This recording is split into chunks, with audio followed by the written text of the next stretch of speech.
حکمت کی باتیں سیکھیے، تفسیر قرآن جان کر۔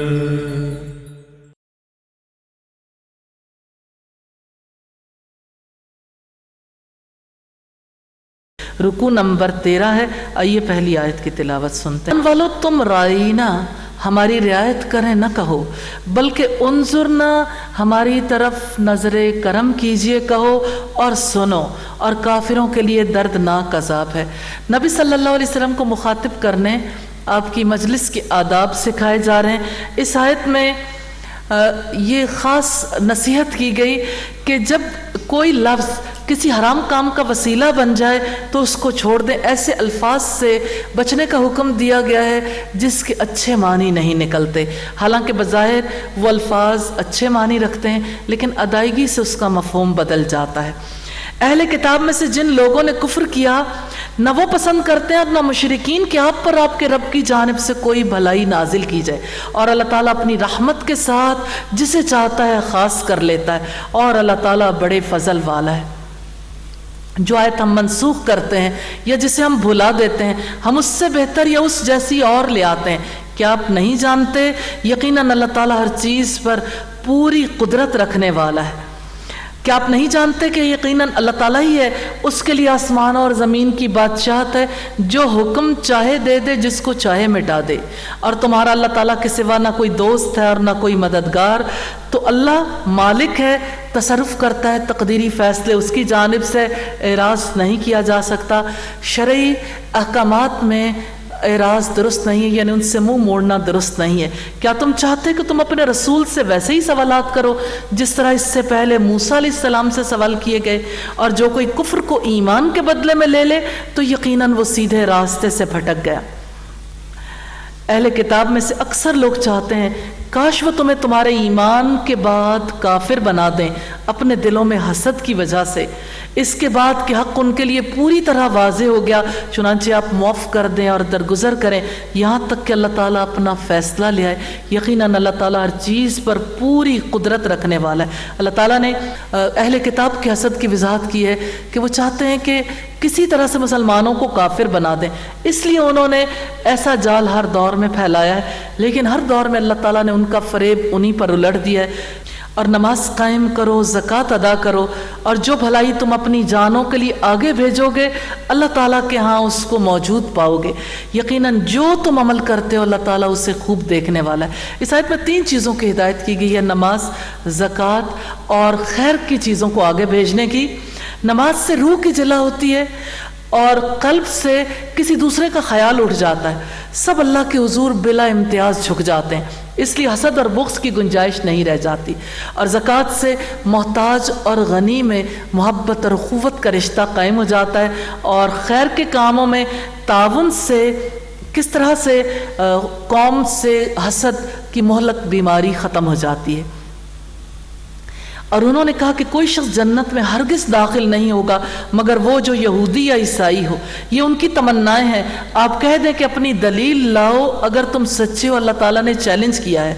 کیوں نہیں؟ جس نے اپنا چہرہ اللہ کے تابع کر دیا اور وہ نیکی کرنے والا ہو تو اس کے لیے اس کے رب کے پاس اس کا اجر ہے، اور ان پر نہ کوئی خوف ہوگا نہ وہ غمگین ہوں گے۔ سیدنا ابن عباس کہتے ہیں مومن توحید پرست جو محمد صلی اللہ علیہ وسلم لے کر آئے اس کی تصدیق کرنے والا محسن ہے۔ عمل کے لیے 2 شرائط ہیں۔ حافظ ابن کثیر کہتے ہیں کہ عمل خالص اللہ کی خوشی کے لیے کیا جائے اور محمد صلی اللہ علیہ وسلم کی پیروی میں کیا جائے۔ رکوع نمبر 14 کی پہلی آیت کی تلاوت سنیں گے کہ عیسائی کسی چیز پر نہیں، اور عیسائیوں نے کہا کہ یہودی کسی چیز پر نہیں، حالانکہ وہ سب کتاب پڑھتے ہیں۔ اس طرح ان کی بات جیسی بات ان لوگوں نے کی جو علم نہیں رکھتے۔ پھر اللہ تعالیٰ قیامت کے دن ان کے درمیان ان معاملات کا فیصلہ کرے گا جس میں وہ اختلاف کرتے تھے۔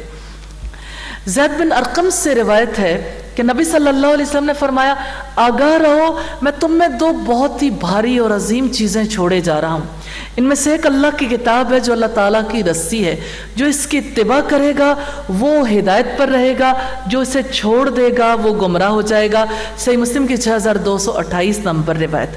اور اس سے بڑا ظالم اور کون ہے جس نے اللہ تعالیٰ کی مسجدوں سے روکا کہ ان میں ان کا نام لیا جائے، ان کو ویران کرنے کی کوشش کی۔ انہی لوگوں کو حق نہ تھا کہ ان میں داخل ہوتے مگر ڈرتے ہوئے۔ ان کے لیے دنیا میں رسوائی ہے اور آخرت میں ان کے لیے بہت بڑا عذاب ہے۔ اور مشرق اور مغرب اللہ تعالیٰ کے لیے ہیں، چنانچہ جدھر بھی تم رخ کرو گے تو اسی طرف اللہ تعالیٰ کا چہرہ ہے۔ یقیناً اللہ تعالیٰ بڑی وسعت والا، سب کچھ جاننے والا ہے۔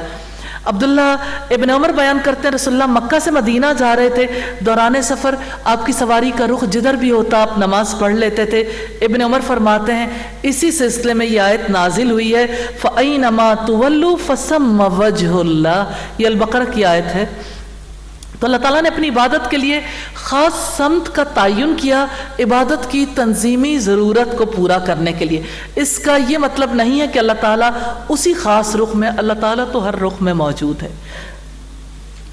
اور انہوں نے کہا اللہ تعالیٰ نے اولاد بنا رکھی ہے، وہ پاک ہے، بلکہ آسمانوں اور زمین میں جو کچھ ہے اسی کا ہے، سب کے سب اسی کے فرما بردار ہیں۔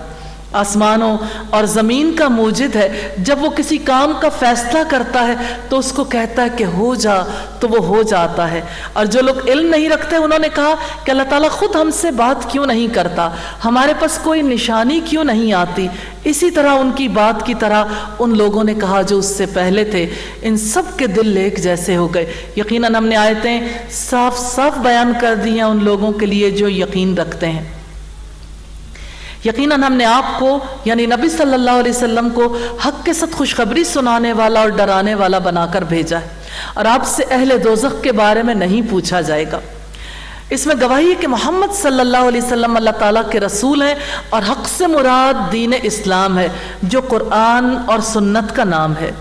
اور یہودی اور عیسائی آپ سے ہرگز راضی نہیں ہوں گے یہاں تک کہ آپ ان کی ملت کی پیروی کریں۔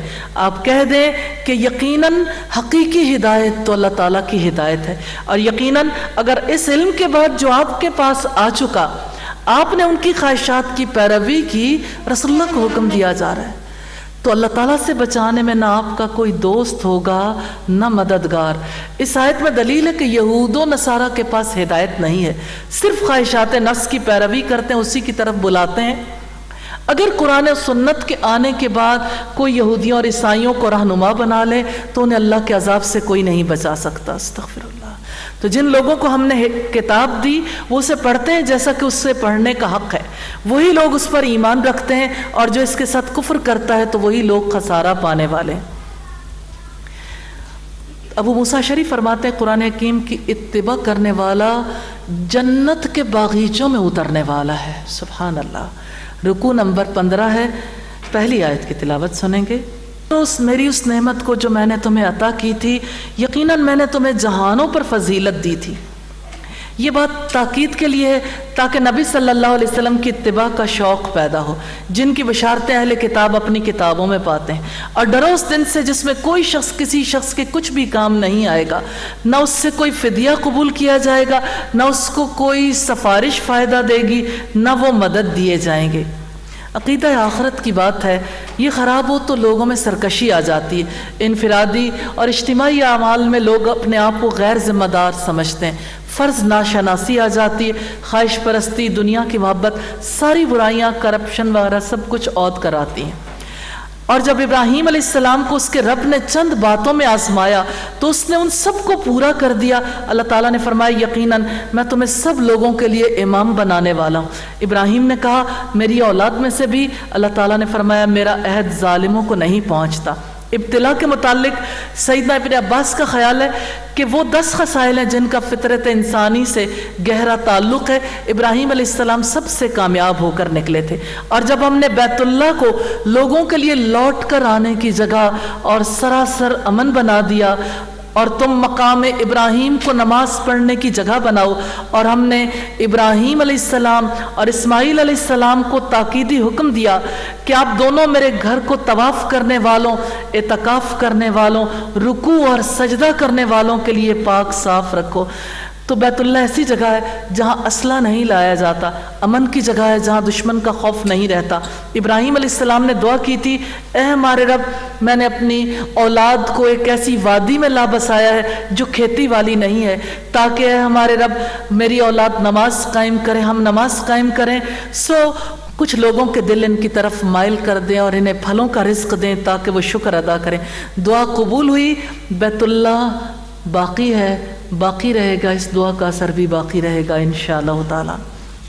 اور جب ابراہیم نے کہا ہے میرے رب اس شہر کو امن والا بنا دے، اس کے باشندوں کو پھلوں میں سے رزق عطا فرما، جو ان میں سے اللہ تعالیٰ اور یوم آخرت پر ایمان لائے، اللہ تعالیٰ نے فرمایا جس نے کفر کیا اسے بھی میں تھوڑا سا دوں گا، تھوڑا سا فائدہ دوں گا، پھر اسے آگ کے عذاب کی طرف بے بس کر دوں گا اور وہ بدترین لوٹنے کی جگہ ہے۔ ابراہیم علیہ السلام نے اللہ تعالیٰ کا ادب کرتے ہوئے اہل ایمان کی قید لگائی تھی، اور جب ابراہیم علیہ السلام اور اسماعیل علیہ السلام بیت اللہ کی بنیادیں اٹھا رہے تھے تو انہوں نے کہا اے ہمارے رب ہم سے قبول فرما لے، یقیناً تو ہی سب کچھ سننے والا، سب کچھ جاننے والا ہے۔ اے ہمارے رب ہمیں اپنے لیے فرما بردار بنا، ہماری اولاد میں سے بھی ایک امت اپنے لیے فرما بردار بنا، ہمیں اپنی عبادت کے طریقے دکھا، ہماری توبہ قبول فرما، یقیناً تو بڑا توبہ قبول کرنے والا، نہایت رحم والا ہے۔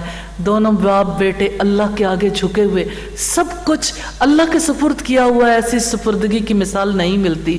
اللہ تعالیٰ ہمیں توفیق دے ہم بھی اپنے معاملات ایسے ہی اللہ تعالیٰ کے سپرد کر دیں۔ اے ہمارے رب ان لوگوں میں انہی میں سے ایک رسول بھیج جو انہیں تیری آیات پڑھ کر سنائے، انہیں کتاب اور حکمت کی تعلیم دے، ان کو پاک کرے، یقیناً تو سب پر غالب کمال حکمت والا ہے۔ آخری رکوع ہے، پہلی آیت کی تلاوت سنیں گے۔ کون ہے جو ابراہیم کی ملت سے منہ موڑے مگر وہی جس نے خود کو بے وقوف بنا لیا ہو، حالانکہ ہم نے اسے ابراہیم کو دنیا میں چن لیا تھا اور بلا شبہ وہ یقیناً آخرت میں صالحین میں سے ہوگا۔ جب اس کے رب نے اس سے کہا فرما بردار ہو جا تو اس نے کہا میں جہانوں کے رب کا فرما بردار ہو گیا۔ یا ارحم الراحمین ہمیں بھی ایسی فرما برداری کی توفیق عطا فرما دے۔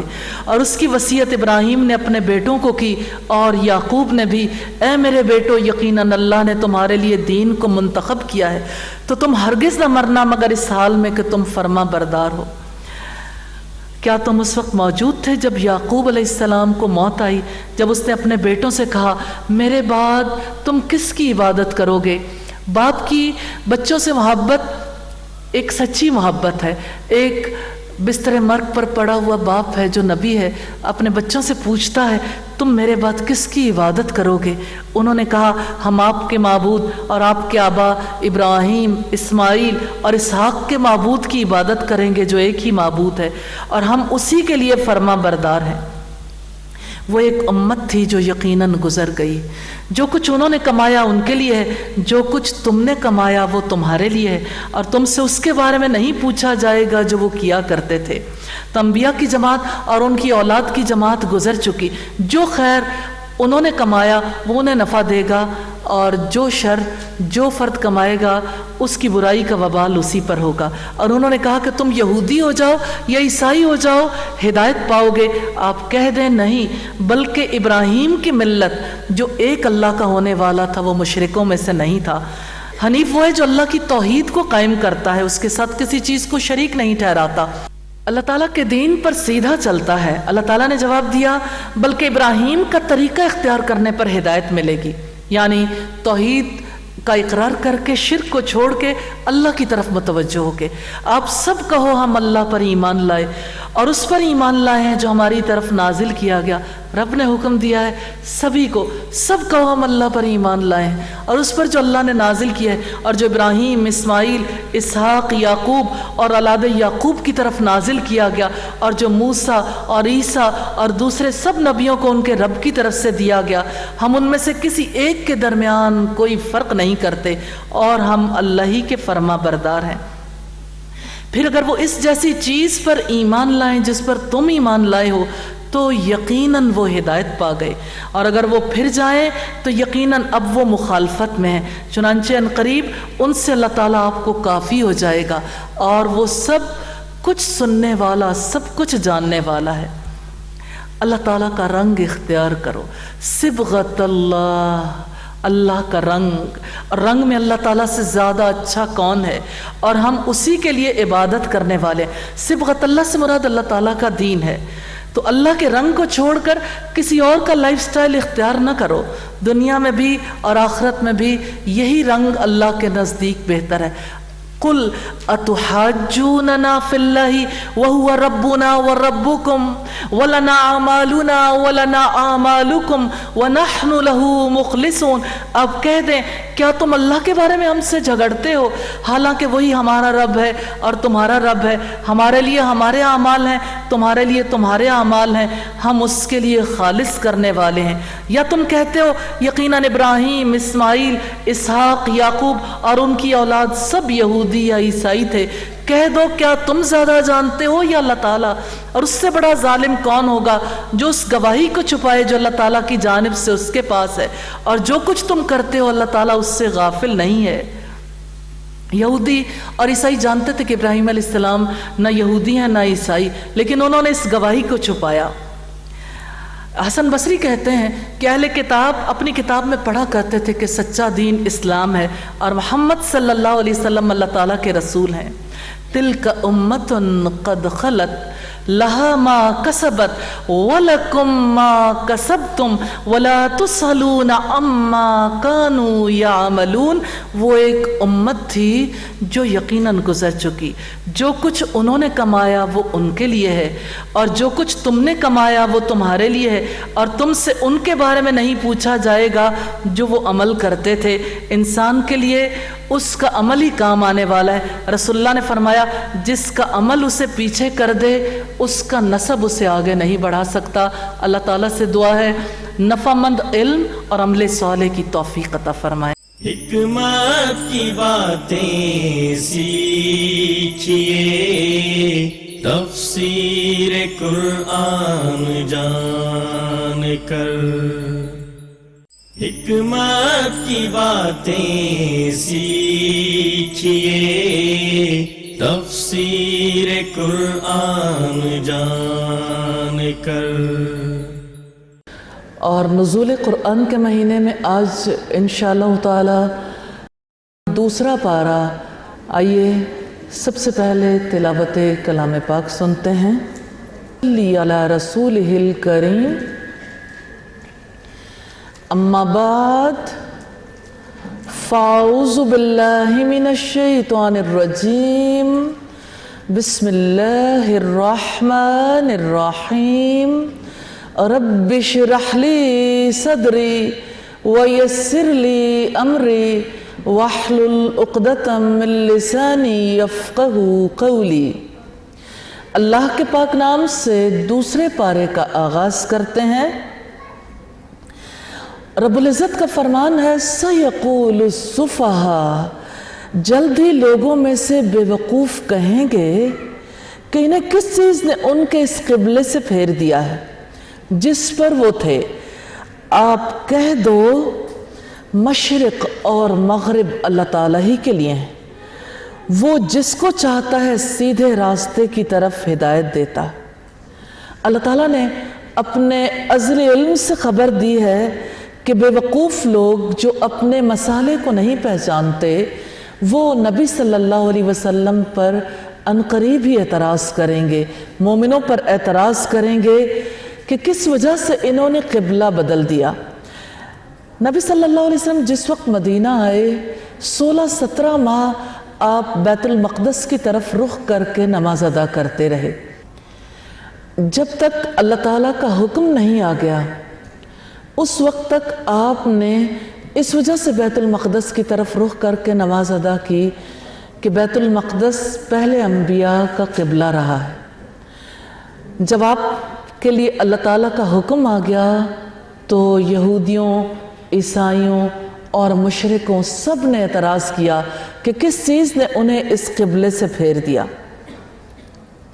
تو یہ آیت کریمہ اس بات کی دلیل ہے کہ اللہ تعالیٰ کے احکامات پر اعتراض وہی شخص کرتا ہے جو احمق ہو، نادان ہو.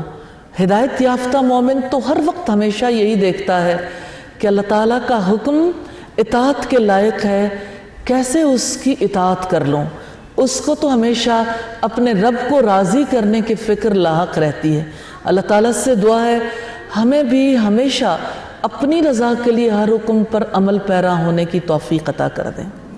وَكَذَلِكَ جَعَلْنَاكُمْ أُمَّةً وَسَطًا، اور اسی طرح ہم نے تمہیں بہترین امت بنایا ہے تاکہ تم لوگوں پر گواہ ہو جاؤ اور رسول تم پر گواہ ہو جائیں۔ اور جس قبلے پر آپ پہلے تھے اس کو ہم نے صرف اسی لیے قبلہ بنایا تھا تاکہ ہم جانیں کون رسول کی اتباع کرتا ہے اس سے جو اپنی ایڑیوں کے بل پلٹ جاتا ہے۔ اور یقیناً یہ بلا شبہ بہت بڑی بات تھی، مگر ان لوگوں کے لیے نہیں جنہیں اللہ تعالیٰ نے ہدایت دی۔ اور اللہ تعالیٰ کبھی ایسا نہیں کہ تمہارے ایمان کو ضائع کر دے۔ بلا شبہ اللہ تعالیٰ لوگوں پر یقیناً بہت شفقت کرنے والا، نہایت رحم والا ہے۔ اللہ تعالیٰ نے اس امت کو امت وسط بنایا ہے۔ وسط کے لغوی معنی درمیان کے ہیں، لیکن افضل چیز کے لیے، بہتر چیز کے لیے بھی استعمال ہوتا ہے۔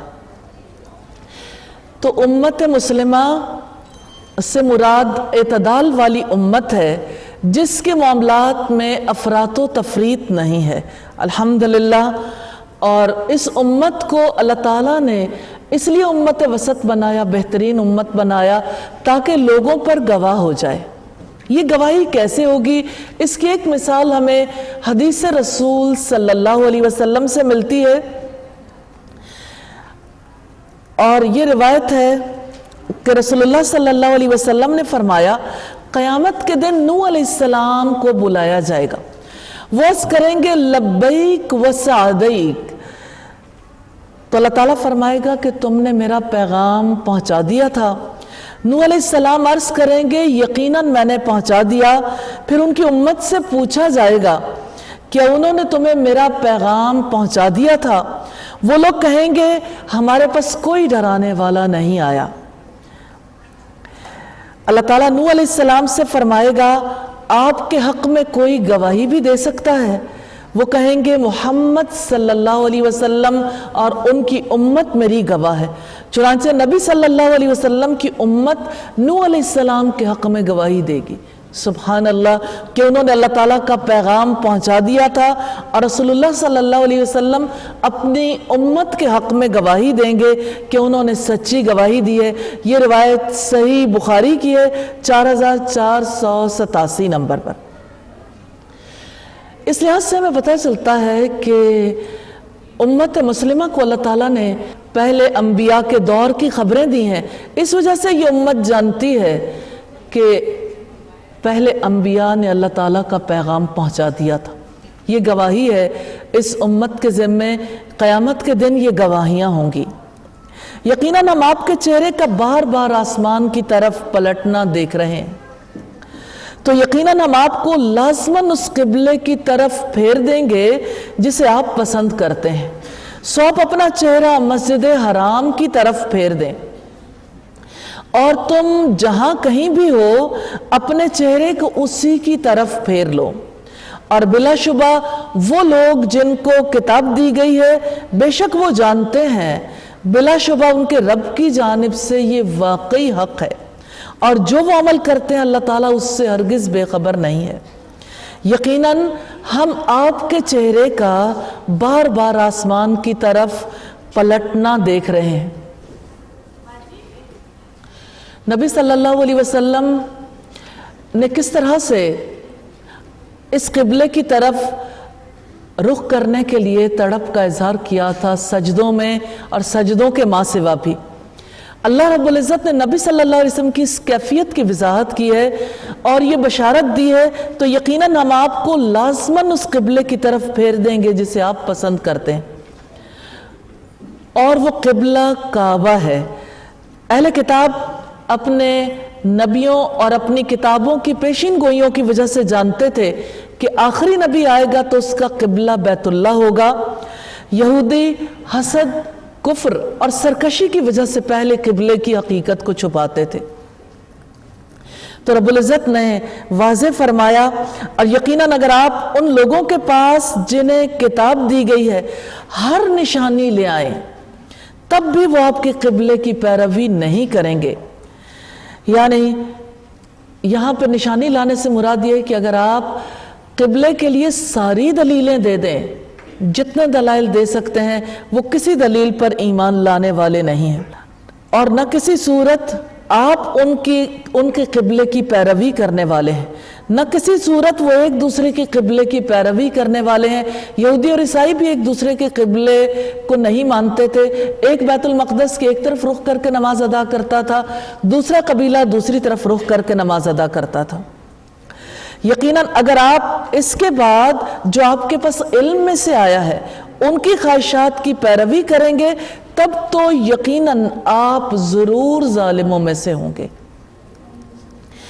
تو یہاں اللہ رب العزت نے واضح بھی فرما دیا کہ اب ایسا نہیں ہے کہ آپ بیت اللہ کی بجائے کسی اور قبلے کی طرف رخ کر لیں.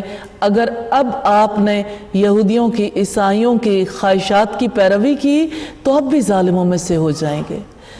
الذین آتیناہم الکتاب یعرفونہ کما یعرفون ابناہم، جن لوگوں کو ہم نے کتاب دی ہے وہ اسے بالکل ایسے ہی پہچانتے ہیں جیسے وہ اپنے بیٹوں کو پہچانتے ہیں.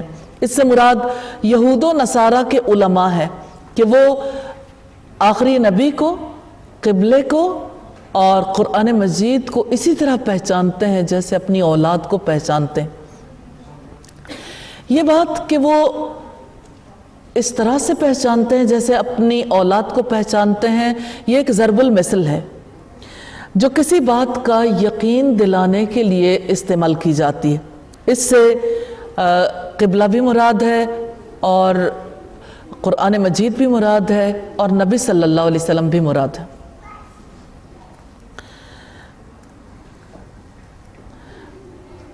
اور واقعتاً ان میں سے ایک گروہ ایسا بھی ہے جو یقیناً حق کو چھپاتے ہیں حالانکہ وہ جانتے ہیں. اہل کتاب یعنی یہودی اور عیسائی نبی صلی اللہ علیہ وسلم کی صفات کو چھپاتے تھے، حالانکہ پہلی کتابوں میں آپ صلی اللہ علیہ وسلم کی صفات کی وضاحت ملتی ہے. یہودی اور عیسائی حسد کی وجہ سے لوگوں کے سامنے ظاہر نہیں کرتے تھے. تو رب العزت نے فرمایا الحق من ربک فلا تکونن من الممترین، آپ کے رب کی طرف سے یہی حق ہے، پس آپ شک کرنے والوں میں سے ہرگز نہ ہو جانا. اس آیت میں نبی صلی اللہ علیہ وسلم اور ان کی امت کو ثابت قدمی کا حکم دیا گیا کہ جو کچھ رسول لے کر آئے ہیں وہ حق ہے، لہٰذا اس میں شک نہ کرنا، حق کو حق ہی جاننا، اعتراض کرنے والوں کے پیچھے نہ لگنا. تو الحمدللہ ہم نے پہلے رکوع میں دیکھا قبلے کی تبدیلی کا حکم سادہ بات نہیں ہے. قبلہ بدلا تو امامت بھی بدل گئی. اللہ تعالیٰ نے امامت کا حق بنی اسرائیل سے محمد رسول اللہ صلی اللہ علیہ وسلم اور ان کی امت کو دلوا دیا. تو یوں دنیا میں لیڈرشپ رول بدل گیا اور لیڈرشپ رول اس امت کو مل گیا. یہ جو امت وسط کی بات کی ہے رب العزت نے، اس کا مطلب بھی ہے کہ مسلمانوں کا اس دنیا میں، دنیا کی قوموں میں جو کردار ہے وہ ایک دل کی طرح ہے. جیسے دل دھڑکتا ہے اور وہ پورے بدن کو لہو بہم پہنچاتا ہے، اسی طرح سے امت مسلمہ پوری دنیا کو اللہ کا پیغام پہنچانے کے لیے مامور ہے. اب ہمیں یہ دیکھنا ہے کہ ہم واقعی دنیا کی قوموں میں یہ کردار ادا کر رہے ہیں، اللہ تعالیٰ کے پیغام کو پہنچا رہے ہیں. ہاں، اس پیغام کا سیکھنا، اس کا علم حاصل کرنا، اس پر عمل کرنا، یہ اللہ تعالیٰ کی ہدایت ہے. اللہ تعالیٰ کی دی ہوئی توفیق سے ہی کسی کو نصیب ہوتا ہے، اور اس کا پیغام پہنچانا انبیاء والا کام ہے جو اللہ رب العزت نے اس امت کے سپرد کیا. جیسا کہ رب العزت نے فرمایا کنتم خیر امت اخرجت للناس، تم وہ بہترین امت ہو جسے لوگوں کی خاطر نکالا گیا. تم لوگوں کو نیکی کا حکم دیتے ہو، برائی سے روکتے ہو. یہ ہے امت مسلمہ کا کردار کہ ہمیشہ برائی کو دیکھ کر خاموش نہ رہیں، اپنا رول پلے کریں. جہاں کوئی مسلمان ہو وہاں برائی نہ ہو. یہ ہے وہ کام جو اللہ رب العزت نے ہمارے سپرد کیا ہے۔ اللہ تعالیٰ سے دعا ہے ہمیں اس کام کی حقیقت سمجھنے اور اس کے مطابق عمل پیرا ہونے کی توفیق عطا فرمائے۔ حکمت کی باتیں سیکھیے، تفسیر قرآن جان کر، حکمت کی باتیں سیکھیے، تفسیر قرآن جان کر۔ نزول قرآن کا مہینہ ہے اور قرآن کی ذمہ داریاں ہیں۔ یہ قرآن پہنچانے کے لیے آیا ہے۔ یہ قرآن سب سے پہلے اپنے دل تک پہنچانے کے لیے آپ نے ایفرٹ کی ہے۔ الحمدللہ گھروں سے نکل کر آئے ہیں، آپ اس قرآن کے سلسلے میں پورے طریقے سے اس اعتبار سے شامل ہیں۔ جو اب تک پہنچ رہا ہے اب آپ ذمہ دار ہیں اسے آگے تک پہنچانے کے لیے۔ آپ اس کے لیے کوششیں کر سکتے ہیں۔ کتنی آسانیاں ہیں اس پیغام کو آگے تک پہنچانے کے لیے۔ جو یہاں تک نہیں پہنچ سکتا وہ بھی کتنے ذرائع سے اس پیغام کو سیکھنے کے قابل ہو سکتا ہے۔ دنیا میں سینکڑوں تنظیمیں ہیں اور سینکڑوں ہزاروں افراد ہیں جو اس مقدس مہینے میں اس پیغام کو پہنچاتے ہیں، اور غیر رمضان میں بھی یہ کوششیں جاری رکھے ہوئے ہیں۔ اللہ تعالیٰ سے دعا ہے جو لوگ نیکی کے کاموں میں مصروف ہیں، اس پیغام کو پہنچانے کے لیے مصروف ہیں، اللہ تعالیٰ ان کے اس کام کو قبول فرمائے، برکت عطا فرمائے، اور جو لوگ اس پیغام کو سننے والے ہیں اللہ تعالیٰ انہیں بھی اس درجے تک پہنچائے اور ہم سب سے راضی ہو جائے۔ رکوع نمبر 2 ہے، آئیے پہلی آیت کی تلاوت سنتے ہیں۔ ایک دفعہ پھر قبلے کی سمت کی بات ہے، کیونکہ سوسائٹی میں بہت زیادہ اس بات پر اعتراضات کیے جا رہے تھے، تو رب العزت نے وضاحت فرمائی ہے قیامت تک کے لیے، اور ہر ایک کے لیے ایک سمت ہے جس کی طرف وہ منہ پھیرنے والا ہے۔ سو نیکیوں میں ایک دوسرے سے آگے بڑھو، یعنی تمہارا رخ تو ہمیشہ نیکی کی طرف رہنا چاہیے، اور نیکی وہ ہے جسے اللہ رب العزت نے نیکی قرار دیا ہے۔ تم جہاں کہیں بھی ہوگے اللہ تعالیٰ تمہیں اکٹھا کر کے لے آئے گا، تم یہیں کے یہیں نہیں رہ جاؤ گے، اپنے گھروں میں آباد، اپنے علاقوں میں، اور موت کے بعد اپنی قبروں میں نہیں رہ جاؤ گے، تمہیں ایک دن حاضر ہونا ہے، اللہ تعالیٰ تمہیں اکٹھا کر کے لے آئے گا۔ یقیناً اللہ تعالیٰ ہر چیز پر پوری طرح قدرت رکھنے والا ہے۔ انسان گل سڑ کر فنا بھی ہو جائیں گے، اللہ قدیر ہے، اللہ تعالیٰ نئے سرے سے انہیں پیدا کرے گا، سمیٹ کر پورا وجود عطا کرے گا، میدان حشر میں لا کر کھڑا کر دے گا، اعمال کا حساب کتاب لے گا۔ رب العزت نے فرمایا یہ سب کچھ اس مقصد کے لیے ہے تاکہ جنہوں نے برائیاں کی انہیں اس کا بدلہ دے، اور جو انہوں نے عمل کیا اس کے مطابق بدلہ دے، اور جن لوگوں نے بھلائی کی انہیں بھلائی کے ساتھ بدلہ دے۔ یعنی یہ جو قیامت آئے گی، حساب کتاب ہوگا، تو اس وجہ سے تاکہ ہر کوئی اپنی جزا اپنا بدلہ پالے۔ یہ سورہ نجم کی آیت نمبر 31 کا ترجمہ تھا۔ وَمِنْ حَيْثُ خَرَجْتَ، اور آپ جہاں سے بھی نکلیں، اس میں نبی صلی اللہ علیہ وسلم سے خطاب ہے، تو اپنا چہرہ مسجد حرام کی طرف پھیر لیں، اور یقیناً آپ کے رب کی جانب سے بلا شبہ وہ حق ہے، اور جو بھی تم عمل کرتے ہو اللہ تعالیٰ اس سے ہرگز غافل نہیں ہے۔ تو قبلے کی تبدیلی کا معاملہ صرف مدینہ تک محدود نہیں ہے، بلکہ مستقل حکم ہے۔ اب قبلہ ہر جگہ، ہر مقام، ہر حال میں بیت اللہ ہی ہوگا۔ ہر کسی کو قبلے کی طرف رخ کرنے کا اب کتنا پتہ چل گیا، الحمدللہ۔ جو جس علاقے میں ہے اس کا رخ بیت اللہ کی طرف ہوتا ہے، الحمدللہ۔ اور جہاں سے آپ نکلیں سو اپنا چہرہ مسجد حرام کی جانب پھیر لیں، اور تم جہاں کہیں بھی ہو سو اپنے چہرے اسی کی طرف پھیر لو، تاکہ لوگوں کے پاس تمہارے خلاف کوئی حجت نہ رہے، مگر ان میں سے جن لوگوں نے ظلم کیا ہے، چنانچہ تم ان سے مت ڈرو، مجھی سے ڈرو۔ بہت بڑی بات ہے جو اللہ رب العزت نے اس مقام پر واضح فرمائی ہے، اس لیے کہ انسان انسانوں سے ڈرتا ہے، انڈر پریشر آتا ہے، سٹریسڈ ہو جاتا ہے۔ انسانوں کا خوف انسانوں کو کیا دیتا ہے سوائے ڈپریشن کے؟ بالآخر انسان کی ٹینشن اسے ڈپریشن تک پہنچا دیتی ہے، جبکہ اللہ کا ڈر سب سے بڑی دولت ہے۔ یہی خوف تو ہے جو انسان کو برائی سے روکتا ہے، یہی خوف تو ہے جو انسان کو اللہ تعالیٰ کی اطاعت کے لیے مجبور کرتا ہے۔ اور اس عظیم ہستی کا خوف کیوں نہ ہو، اس عظیم ہستی سے کیوں نہ ڈریں جس کی مٹھی میں ہماری جان ہے، اور وہ چاہے تو ایک لمحے میں ہمیں ہماری زندگی سے موت تک پہنچا سکتا ہے، وہ ہمیں ہمارے اعمال کی جزا دے سکتا ہے۔ تو اس وجہ سے اس نے کہا لوگوں سے نہ ڈرو، مجھ سے ڈرو، اور تاکہ میں اپنی نعمت تم پر پوری کر دوں، تاکہ تم ہدایت پا جاؤ۔ تو بات ہے اللہ کی نعمت کے اتمام کی، یعنی کعبہ کو قبلہ بنا کر میں شریعت کی نعمت تم پر تمام کرنا چاہتا ہوں، ہر طرح سے مکمل کرنا چاہتا ہوں۔ یہ مختصر ابن کثیر کی روایت ہے۔ کما ارسلنا فیکم رسولا منکم یتلو علیکم آیاتنا ویزکیکم ویعلمکم الکتاب والحکمہ ویعلمکم ما لم تکونوا تعلمون، جیسا کہ ہم نے تمہارے درمیان تمہیں میں سے ایک رسول بھیجا ہے جو تم پر ہماری آیات تلاوت کرتا ہے، تمہیں پاک کرتا ہے، اور وہ تمہیں کتاب اور حکمت کی تعلیم دیتا ہے، اور تمہیں وہ کچھ سکھاتا ہے جو تم جانتے نہیں تھے۔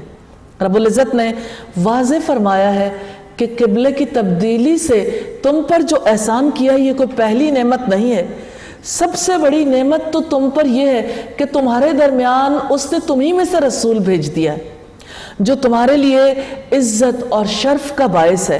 وہ تمہیں شرک سے، گناہوں سے، برے اخلاق سے، جاہلیت کے رسوم و رواج سے پاک کرتا ہے۔ الحمدللہ، تو اللہ کا سب سے بڑا احسان محمد رسول اللہ صلی اللہ علیہ وسلم کی بعثت۔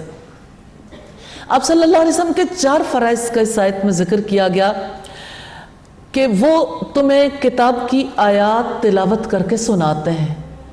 ہاں، کون تھا جو محمد رسول اللہ صلی اللہ علیہ وسلم سے پہلے ان آیات کو جانتا تھا؟ اللہ تعالیٰ نے ان کے دل پر نازل کی اور انہوں نے پہنچانے کا حق ادا کر دیا۔ انہوں نے آیات پڑھ کر بھی سنائی، باقاعدہ تعلیم بھی دی اور حکمت کی تعلیم دی۔ حکمت سے مراد نبی صلی اللہ علیہ وسلم کی حدیث ہے، اور وہ آپ کے دلوں کو پاک کرتا ہے، یعنی برے اخلاق سے، برے رویوں سے آپ کو پاک کرتا ہے۔ تو یہ بہت بڑا احسان ہے رب العزت کی جانب سے۔ فَاذْكُرُونِي أَذْكُرْكُمْ، لہٰذا تم مجھے یاد رکھو، میں تمہیں یاد رکھوں گا۔ بندہ یاد رکھے تو بندے کی ضرورت ہے، اور رب یاد رکھے تو اس کی ضرورت نہیں ہے، یہ اس کا احسان ہے۔ اور یہ کتنی بڑی بات ہے کہ اپنی ادنا مخلوق کو شہنشاہ کائنات یاد رکھے، اور کتنا بڑا اعزاز ہے۔ امام مسلم نے سیدنا ابو سعید خدری اور سیدنا ابو ہریرہ رضی اللہ تعالیٰ عنہ سے روایت کی ہے کہ ان دونوں نے رسول اللہ صلی اللہ علیہ وسلم کے بارے میں گواہی دی کہ آپ صلی اللہ علیہ وسلم نے فرمایا، جب کوئی جماعت اللہ تعالیٰ کا ذکر کرنے کے لیے بیٹھتی ہے تو فرشتے انہیں گھیر لیتے ہیں، رحمت انہیں ڈھانپ لیتی ہے، ان پر سکون اور اطمینان نازل ہوتا ہے، اور اللہ تعالیٰ انہیں اپنے پاس والوں کے درمیان یاد کرتا ہے۔ سبحان اللہ۔ مسلم کی 6855 نمبر روایت۔ پھر فرمایا وَاشْكُرُوا لِي وَلَا تَكْفُرُونَ، اور میرا شکر ادا کرو، میری ناشکری مت کرو۔ شکر کا مطلب ہے نعمتوں کا اعتراف کرنا، دل سے ان کو پہچاننا، ان کا اعتراف کرنا، زبان سے اقرار کرنا، اور عملی طور پر اللہ تعالیٰ کی اطاعت کرنا۔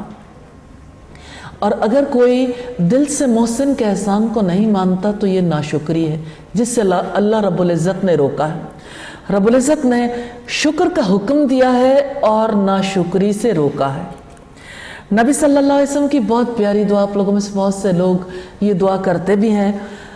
سیدنا معاذ بن جبل سے رسول اللہ صلی اللہ علیہ وسلم نے فرمایا تھا ان کے کندھے پہ ہاتھ رکھ کے کہ اے معاذ میں تم سے بہت محبت کرتا ہوں۔ ہر فرض نماز کے بعد یہ دعا پڑھنی کبھی نہ بھولنا، اللہم اعنی علی ذکرک و شکرک و حسن عبادتک، اللہ میں تیرا ذکر کرنے پر، تیرا شکر ادا کرنے پر اور تیری اچھی عبادت پر تیری مدد چاہتا ہوں، کیونکہ توفیق تو اسی کی دی ہوئی، ذکر کرنے کی توفیق بھی وہی دیتا۔ یہ روایت مستدرک حاکم کی ہے۔ سیدنا مغیرہ سے روایت ہے رسول اللہ صلی اللہ علیہ وسلم اتنا لمبا قیام فرماتے یا اتنی لمبی نماز پڑھتے کہ آپ کے قدم مبارک، آپ کی پنڈلیاں آپ کے پاؤں تک سوج جاتے تھے۔ جب ان سے اس بارے میں کہا جاتا تو آپ فرماتے تھے افلا کون عبدا شکورا، کیا میں اللہ کا شکر گزار بندہ نہ بن جاؤں؟ یعنی جتنے اس نے میرے اوپر انعامات کیے ہیں میں ان انعامات پر اللہ کا شکر ادا نہ کروں؟ تو یہ جو قیام ہے رب العزت کے حضور، قیام اللیل، یہ شکر گزاری کے طور پر ہے کہ اس نے ہم پر یعنی اس امت کے پاس اپنا آخری کلام بھیجا ہے، الحمدللہ اپنی جانب سے رہنمائی کی ہے۔ تو کیا میں اللہ کا شکر گزار بندہ نہ بن جاؤں؟ یہ بخاری کی 130 نمبر روایت ہے۔ اللہ تعالیٰ سے دعا ہے اللہ تعالیٰ ہمیں بھی نزول قرآن کے مہینے میں اور غیر رمضان میں بھی اپنا شکر ادا کرنے کی توفیق عطا فرمائے، یعنی زبان سے شکر بھی، دل سے اعتراف بھی اور عملی شکر بھی، سجدہ شکر ادا کرنے کی بھی توفیق عطا فرمائے۔